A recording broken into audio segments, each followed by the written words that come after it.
nga Uganda yegatta ku nsi yonna okujjukira ennaku 16 ezaateekebwawo ekitongole ky'ensi yonna ki United Nations okujjukirirako olutalo olw'okulwanyisa obutabanguko mu maka.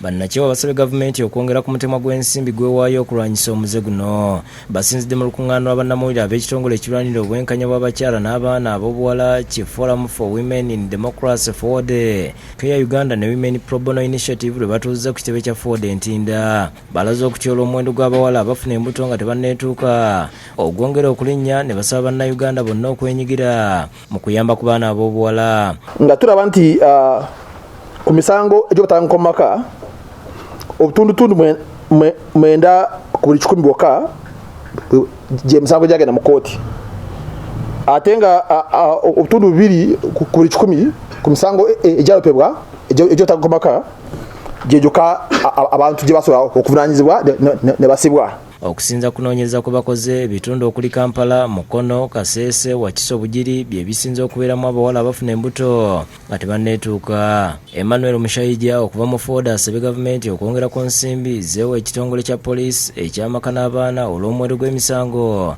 gy'okulinnyira eddembe ly'abakyala n'abaana ab'obuwala okweyongera. Ng'ogyeko ne ssente zokka ekitongole kya poliisi ekikwata ku amaka n'abaana kisembere kumpi n'abantu. Mu ngeri emu ne bannakyewa nga bakulembeddwamu Liza Maria Kawooya akulira Donor Initiative basinzidde Mukono ku St. Kizito Jogo Primary School okubunyisa enjiri ku kulwanyisa ebikolwa ebityobola eddembe ly'abakyala ne balaga obwennyamivu olw'abaana ab'obuwala batafiiriddwako kimala. Tetutaddewo Menstrual Hygiene Club kuli n'essomero. Ensonga lwaki? Kubanga waliwo abawala abamisinga class oba emisomo kubanga tebalina kyakukozesa bwe bagenda mu nsonga. Liza n'abasomesa abasomesiza abawala ku ngeri gye balina okweyisaamu. Tubenga bayonjo naye mu nnaku ezo tube bayonjo nnyo.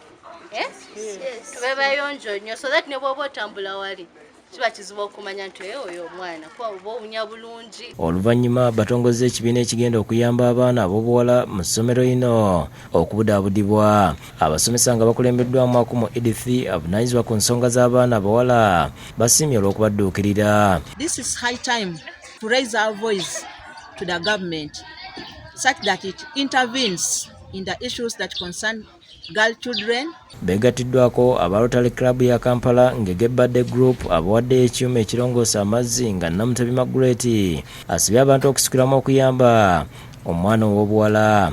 Neebaza bonna abasobodde okuba nti batuyambako aba My Birthday Group ngege Rotarian Sylvia asobodde okunnyamba owa youth n'ajjira mu baana bano tetugenda kukoma wano. Abasajja balina okwenyigira mu kino ekintu okuyamba abaana abawala okufuna information eno. N'atwala abafumbo mu Uganda Josephine Kasaato n'abavubuka ba Game Changers batongoza enteekateeka ey'okudduukira abavubuka ab'enjawulo abaakosebwa obutabanguko mu maka abazaala nga tebanneetuuka n'abasobezebwako. Kasaato alaze mu kubituukiddwako ne bagenda okussaako essira mu nnaku zino. Kale nno mu nnaku zino 16 tugenda kusisinkana abaana baffe bano tubatwalire ebintu bino byonna bye mulaba abamaze okuyiga babikozese okweyimirizaawo mu bulamu obw'enjawulo. Era mu nnaku zino 16 tugenda kukyalako mu bifo ze tuyita ebirimu omugotteko omungi slum areas oba ghetto areas. Twogereko n'abaana abali eyo ab'obuwala era n'ab'obulenzi. Era asoomozza abaami n'abavubuka okuba abasaale mu kaweefube ono. Tulinayo olunaku lwe tugenda okusisinkanako ku baami n'abavubuka. Abavubuka bano abamu ba boda abalala tugenda basanga mu taxi park, abalala tubasange mu garage. Twogereko nabo butya bwe bayinza okukuuma abaana bano abazze n'emigugu gyabwe nga bava mu masomero baddayo eka mu luwummula. Allen Bright nga mukulembeze w'abavubuka mu kanisa ya Uganda ne Edward Sali bo basabye abayizi abali mu luwummula okwekuuma. Nsaba babeere bagumiikiriza beekuume ennyo mu luwummula luno oluwanvu, tebagenda mu bifo ebitasaana, tebakozesa biragalalagala. Njagala okujjukiza gwe omuvubuka ali awo ndaba olunaku olwaleero nti essente tezigenda kuggwaawo ate era n'ebyetaago tebigenda kuggwaawo nti gwe wennyini gw'ogenda okutandikirwako okwefuga.